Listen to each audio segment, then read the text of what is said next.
SARS-CoV-2 o COVID-19, como se conoce más comúnmente, es un coronavirus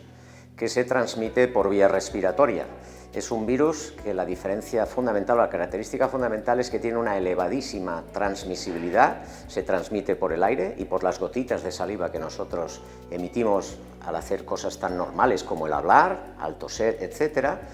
Y debido a esto es diferente a muchos otros virus porque tiene un elevadísimo, diría yo, grado de contagiosidad, de transmisibilidad, lo que se conoce en epidemiología como el factor R, es decir, la cantidad de personas que un individuo que tiene el COVID puede contagiar puede llegar a ser de 3 o incluso más, lo cual es infinitamente mucho más alta que, por ejemplo, otros virus respiratorios como la gripe.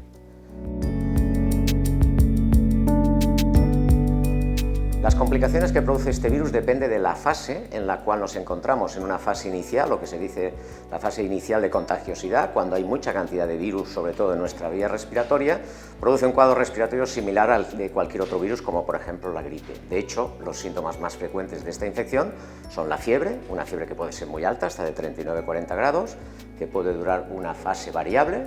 después del periodo de incubación que oscila entre los 4 hasta los 14 días, y después acompaña de otras manifestaciones muy inespecíficas, dolor de garganta, rinorrea, que es la eliminación de moco o material acuoso por la nariz, dolor de garganta.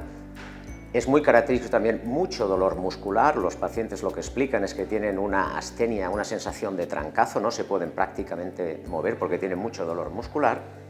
Y después de esta fase inicial, que puede durar entre 3, 4 hasta 7 días, viene la fase de las complicaciones más graves. Hay que remarcar que en el 85% de los pacientes la enfermedad se produce de una manera banal, es decir, produce síntomas leves o incluso asintomáticos, es decir, el paciente no se entera prácticamente de que ha pasado la infección. Las complicaciones graves, como digo, aparecen a partir del 7º día en un porcentaje pequeño, 15%, y las muy graves en un 5-10% de este 15%. Y estas son fundamentalmente las complicaciones respiratorias, las neumonías o la pulmonía, que puede ser unilateral o bilateral y que en algunos casos puede llevar al paciente a una insuficiencia respiratoria e incluso necesitar ingreso en una unidad de intensivos con ventilación mecánica o ventilación asistida. También puede hacer otras complicaciones graves, pero insisto que son poco frecuentes, que son afectación cardíaca, afectación cerebral, etc. La diferencia está en que estas complicaciones en esta segunda fase no son efecto directamente del virus en nuestro organismo, sino de una reacción inflamatoria exagerada que el virus desencadena en nuestro sistema inmunitario, lo que se ha llamado como tormenta de citoquinas, que producen estas manifestaciones porque nuestra inmunidad ataca a nuestro propio organismo. El por qué se produce esto hoy en día no lo sabemos con seguridad, ni sabemos por qué unos pacientes desarrollan complicaciones graves y otros no.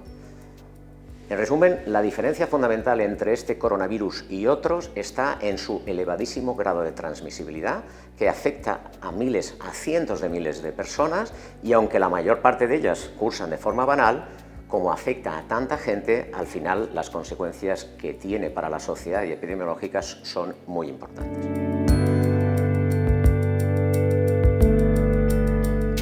El diagnóstico de la infección por el COVID fundamentalmente es clínico en las fases iniciales. ¿Qué quiere decir esto? Que tenemos que tener un elevado grado de sospecha, es decir, en un ambiente epidemiológico propicio como es el de la pandemia, cualquier persona que presente síntomas compatibles como la fiebre, la tos, el dolor de garganta, la pérdida de olfato, etc., hemos de sospechar que puede tener una infección por COVID-19.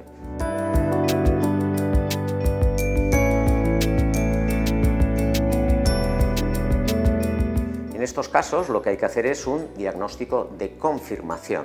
¿Cómo se hace? Básicamente es por la detección en el frotis nasal o frotis faríngeo de la persona o del paciente afecto de una prueba que se llama de la PCR, que lo que nos permite es detectar material génico del virus dentro de nuestra vía respiratoria superior.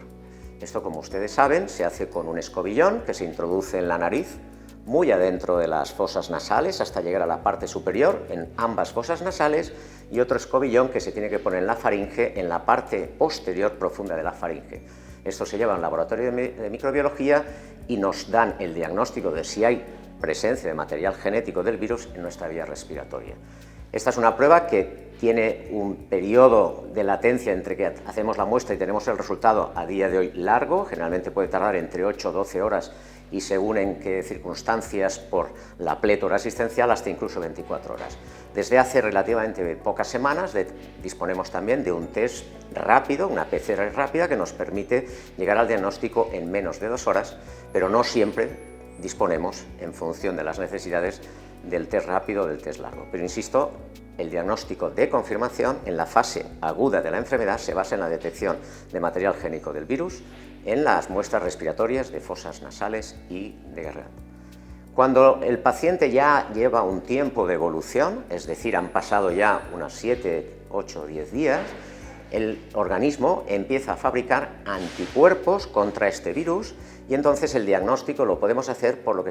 que se dice que es serologías, es decir, la presencia en sangre del paciente de anticuerpos del tipo IgM, que son los que se producen inicialmente, y posteriormente del tipo IgG o IgA. Eso nos permite un diagnóstico, pero obviamente más tarde que el diagnóstico inicial con la PCR.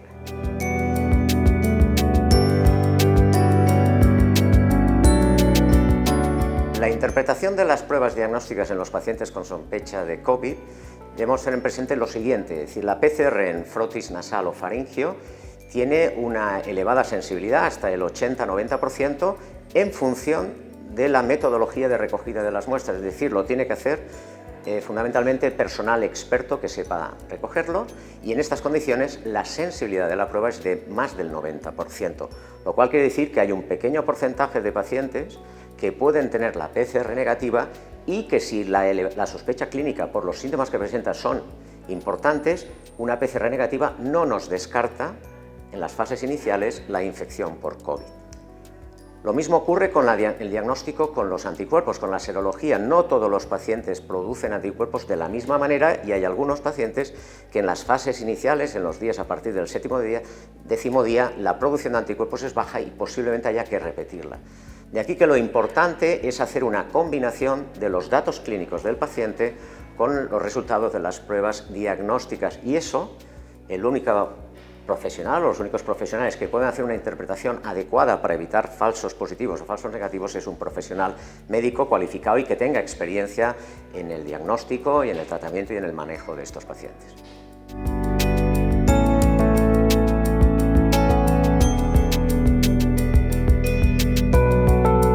Como les he comentado, el diagnóstico es muy importante en función de la fase de la infección en la cual nos encontramos. Desde este punto de vista, en Barnaclinic hemos diseñado varios protocolos diagnósticos para los distintos perfiles de paciente. El primero sería un paciente que se presenta con clínica aguda, con tos, con fiebre, etc., y que lo que queremos hacer es descartar si realmente ese paciente está en una fase aguda de la infección y que lo que hay que hacer en este momento fundamentalmente es una PCR en frotis nasal o faringio recogida en adecuadas condiciones y por personal experto. Lo que ahora vamos a ver cada vez más, una vez la pandemia está aminorando, está prácticamente desapareciendo, es el paciente o el ciudadano que lo que quiere es saber si ha tenido una infección por COVID, si la ha pasado. Es decir, pacientes que han pasado una infección claramente diagnosticada, que han tenido una PCR y un cuadro clínico compatible, o aquellos que no lo han pasado pero que quieren saber si realmente han estado en contacto, y en estos casos nosotros lo que hemos desarrollado es un protocolo que lo que básicamente buscamos es la presencia de anticuerpos, es decir, test serológicos que nos pongan de manifiesto si realmente este paciente ha tenido o no contacto con el COVID, es decir, si ha producido anticuerpos, básicamente IgG. Otra tercera línea de producto que nosotros ofrecemos para los pacientes es aquellos que realmente han pasado un COVID, que han hecho complicaciones respiratorias, complicaciones neurológicas, como por ejemplo trastornos de la olfacción o trastornos del gusto, etcétera, y que lo que quieren es saber exactamente en qué fase de la enfermedad, cómo ha evolucionado, si todos estos problemas se han solucionado o no, y en estos casos, aparte de los diagnósticos serológicos, ofrecemos diagnóstico por imagen, radiología, tomografía axial computarizada pulmonar para ver exactamente que no hayan quedado ninguna secuela a nivel pulmonar, también para evaluar pues, las secuelas a nivel de la olfacción o a nivel del gusto, etc.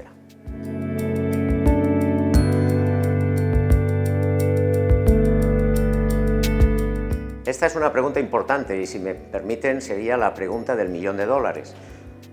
A día de hoy no sabemos con exactitud si un paciente que ha pasado una infección por COVID tiene inmunidad duradera, es decir, no va a volver a presentar la infección o no, no lo sabemos. Esta es una pregunta que posiblemente responderemos dentro de unos meses, cuando tengamos más información al respecto. Sabemos que la inmensa mayoría de los pacientes fabrican anticuerpos contra el COVID una vez han pasado la infección. Y los datos y estudios preliminares que disponemos hasta ahora, si bien son insuficientes, parece que este tipo de anticuerpos tienen efecto neutralizante, es decir, atacan al virus y nos protegerían o nos protegerán de una segunda infección. Pero esta pregunta, como insisto, a día de hoy no la podemos responder con total certeza.